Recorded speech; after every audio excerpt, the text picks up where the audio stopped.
পশ্চিম আফ্রিকার দেশ সেনেগাল।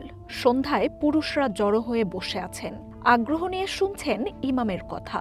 ইমাম তাদের বোঝাচ্ছেন সংসারের নারীদের পাশাপাশি কতটা ভূমিকা আছে স্বামীদেরও।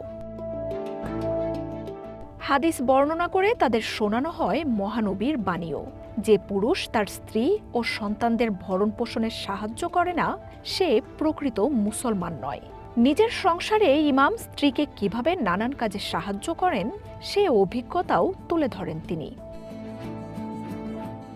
ইমামের কথা কেউ কেউ হেসে উড়িয়ে দেন, তবে প্রশংসাও করেন অনেকেই। সেনেগালের এই বৈঠকটি পরিচিত স্কুল ফর হাজব্যান্ডস বা স্বামীদের স্কুল নামে, যা পরিচালিত হয় জাতিসংঘের তত্ত্বাবধানে। সেনেগাল সহ আফ্রিকার বিভিন্ন অংশে আছে রক্ষণশীল পরিবারতন্ত্র। গুরুত্বপূর্ণ সিদ্ধান্তে এখানে পুরুষের কথাই শেষ কথা। পরিবার পরিকল্পনা, প্রজনন, স্বাস্থ্যসেবার মতো বিষয়েও পুরুষের সিদ্ধান্তই চূড়ান্ত।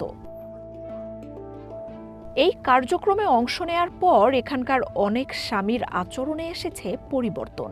পুরুষরা জানিয়েছেন আরও যত্নশীল স্বামী ও পিতা হতে উৎসাহ পেয়েছেন তারা। কিছু সম্প্রদায়ে আগে যারা কট্টর পিতৃতান্ত্রিক নিয়ম মানতে বাধ্য করত, তারা এখন সমতার প্রচার করছেন।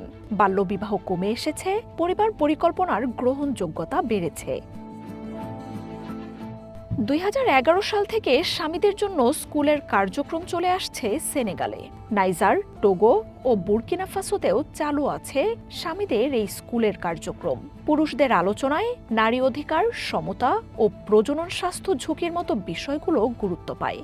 এই স্কুলের সদস্যরা সবাই বিবাহিত, যারা স্কুল থেকে পাওয়া তথ্য আরও বড় পরিসরে ছড়িয়ে দেন। মার্জিয়া উপমা, ওয়ান নিউজ।